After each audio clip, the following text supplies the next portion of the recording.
जीत Kune Do sports एवं child development association की ओर से तालकोटरा स्टेडियम में 8वां स्वर्गीय Rajiv Gandhi memorial gold cup invitation sports Jeet Kune Do championship आयोजित की गई।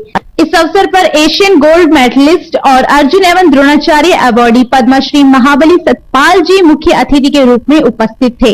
महाबली सतपाल ने कहा कि जिस तरह से आज खेलों को प्राथमिकता दी जा रही है, उसे देखते हुए कहा जा सकता है कि आने वाले ओलंपिक खेलों में भारत के खिलाड़ी, विशेषकर कुश्ती के खिलाड़ी, ज्यादा मेडल लाएंगे। मैंने बच्चों को याद दिया कि कोई भी काम मुश्किल नहीं है, बस अगर हमारे अंदर लगन होनी चाहिए और जो गुरु आपको शिक्षा दे उसको पालन करना चाहिए। और सबसे बड़ी चीज़ क्या है कि आज सबसे बड़ी खुशी क्या है कि छोटी सी लेके 4 साल से लेके और 20-22 साल तक के खिलाड़ी यहाँ पर मौजूद थे। तो ये जब देश में माहौल बनेगा तो अब क्योंकि ये तो ओलंपिक साल है, तो इसलिए मैंने इनको ये आशीर्वाद दिया है कि आने वाले अगले 4 साल के बाद में कोई भी आपकी अंतर्राष्ट्रीय सफलता होती है तो आपने उसमें देश का झंडा फहराना है। शारीरिक और मानसिक रूप से कमजोर बच्चे नहीं है, आगे आ रहे हैं, ऐसे बच्चों के लिए आपने क्या करना है? बिल्कुल, ये तो भारत सरकार ने और दिल्ली सरकार ने भी इनके लिए योजनाएं बनाई है, उनको स्कॉलरशिप भी वो शुरू की है। बहुत खुशी हुई उसको देख के। और सबसे बड़ी बात थी कि उसकी तैयारी देखो, जो फिजिकली टेम्पलेट था उसका जो सोच थी वो बहुत आउटस्टैंडिंग थी। तो यही मैं कहता हूँ कि ऐसे टूर्नामेंट आयोजन होने से तो हमारे ऐसे बच्चे हैं जिनको सब बच्चे तो नेशनल में नहीं जा सकते, दिल्ली से या एक स्टेट से एक ही आ सकता है। तो ये ऐसे टूर्नामेंट होने से ज़्यादा से ज़्यादा बच्चे फील्ड में आते हैं। वो फील्ड में आएगा तो नेचुरल उसका मानसिक विकास होगा, शारीरिक विकास होगा, और जब हमारा युवा मजबूत होगा तो देश मजबूत होगा। तो यही मूल मंत्र है कि इतनी मेहनत करो कि आप में कोई कमी नहीं रहे, शरीर में, भाव में, ताकत में, स्टेमिना में, और कोई भी कमी रहे तो वो फिर आपके गुरु का दायित्व है कि गुरु उसको देखते, जैसे मेरे को गुरु हनुमान जी देखते थे, जैसे मैं सुशील को, योगेश्वर को, अमित को, इनको देखता हूँ, तो यही उम्मीद करता हूँ कि अब भारत का जो खेलों में जो स्तर है वो विश्व स्तर पर होगा, उसको कोई नहीं हो सकता। और इस अवसर पर देश भर से आए सैकड़ों बच्चों ने इस चैंपियनशिप में भाग लिया। इस ओपन चैंपियनशिप पर प्रकाश डालते हुए आयोजक आनंद कुमार गोहर ने बताया कि बच्चों में सुरक्षा और मजबूती का भाव भरने के लिए आयोजन किया जा रहा है। जीत कुवांदो चैंपियनशिप का विशेष आकर्षक रहे शारीरिक और मानसिक रूप से कमजोर बच्चों का प्रदर्शन करना। उन्होंने अपनी भागीदारी से सभी का मन मोह लिया। ये जो चैंपियनशिप आपने आयोजित की है, इसका उद्देश्य क्या है? उद्देश्य यही है सर, जो हमारे इस समय आप सभी जानते हैं बच्चा बना हुआ और आज की जो युवा पीढ़ी है वो नशे की तरफ बढ़ती जा रही है। तो हमारी संस्था का ये प्रयास है कि जितने भी एरियाज में, स्लम्स एरिया हो गए, पॉस्ट एरिया हो गए, वहाँ जाकर के कैंप ऑर्गेनाइज करना और उन बच्चों का एक कॉम्पिटिशन ऑर्गेनाइज करना चाहिए। इंटरनेशनल लेवल की चैंपियनशिप है, इसमें आपने शारीरिक अक्षम बच्चों को भी लिया है, जो मानसिक कमजोर बच्चों को भी लिया है। तो ये प्रेरणा कहाँ से मिली, कैसे कैसे आप मैनेज कर पा रहे हैं? सर पिछले 16 साल से मैं मानसिक रूप से विकलांग बच्चों के साथ जुड़ा हूँ और इसमें शारीरिक और मानसिक रूप से दोनों जुड़ा हुआ है। उन बच्चों को मैंने देखा है कि समाज में कहीं भी उनको कहीं कोई मंच नहीं मिलता है।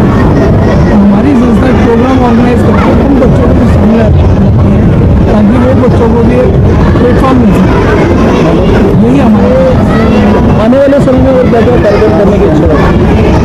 आने वाले समय में तो बहुत अच्छे प्रोग्राम करने की हो रहा है।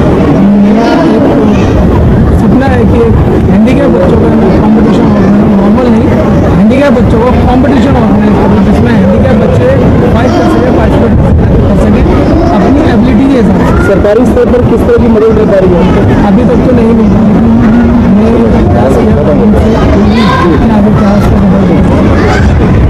मुख्य अतिथि के रूप में महाबली सतपाल ने बच्चों को संबोधित किया और अपने अनुभव से सभी को परिचित करवाया।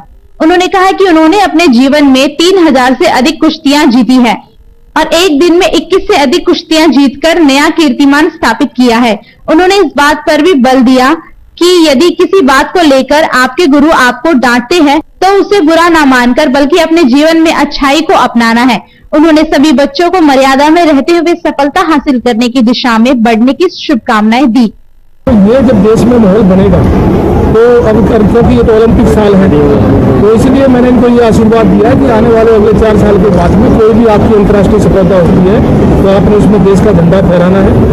मैं आपको बताऊं कि क्योंकि मेरे अंदर एक आग बैठी हुई है कि ओलंपिक गोल्ड मेडल, हालांकि बहुत से लोग इससे नाराज भी हो जाते हैं कि आप ओलंपिक से नीचे बात नहीं करते। जब मैं पहले कहता था, जब सुशील कुमार जीत के आया तब लोगों ने थोड़ा सा विश्वास हुआ, लेकिन जब वो वर्ल्ड चैंपियन बना फिर तो हर आदमी के मन में बैठ गया कि भारत में टैलेंट की कमी नहीं है। तो यही आशीर्वाद मैंने बच्चों को दिया है कि मेहनत करो। कोई भी चीज़ अगर गुरुजी आपको सिखाते हैं, जैसे मेरे को गुरुजी एक दाव बताते थे, वो कहते थे इसको 100 बार कर, मैं उसको 1000 बार करता था। मैं सुशील को कहता हूँ कि आपने इसको 100 बार करना, वो 2000 बार करता है। तो वर्ल्ड चैंपियन है, तो ये सब आशीर्वाद इनको दिया है। और ये जो अखिल भारतीय राजीव गांधी जीत कुंड टूर्नामेंट है, ये ऐसे टूर्नामेंट होते रहने चाहिए कि जो हमारे युवा जो है वो देश भर से आए बच्चों ने जीत कुआंदो चैंपियनशिप में अपनी प्रतिभा का परिचय दिया। चैंपियनशिप में बच्चों ने एक्रोबैटिक एवं मार्शल आर्ट का जबरदस्त प्रदर्शन किया। दिन भर चली इस चैंपियनशिप में सर्वश्रेष्ठ प्रतियोगिता को पुरस्कार देकर सम्मानित किया गया।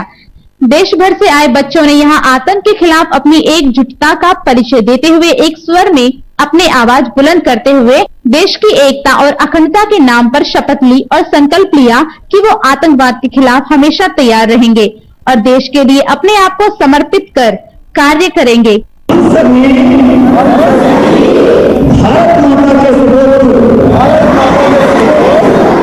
आज ये हम कसम लेते हैं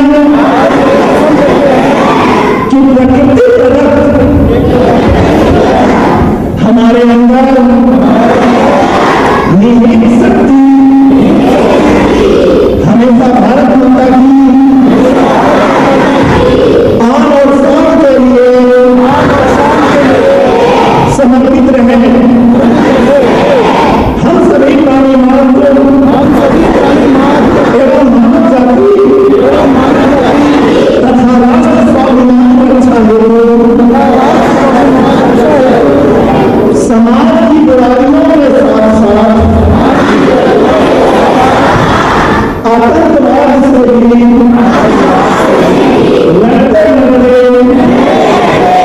प्राण तक को सवार करेंगे, मान तक को सवार करेंगे। भारत माता की जय, भारत माता की, भारत माता की। कार्यक्रम के आयोजकों ने चैंपियनशिप की सफलता के लिए सभी का धन्यवाद किया। VK Sharma, India plus news, Delhi.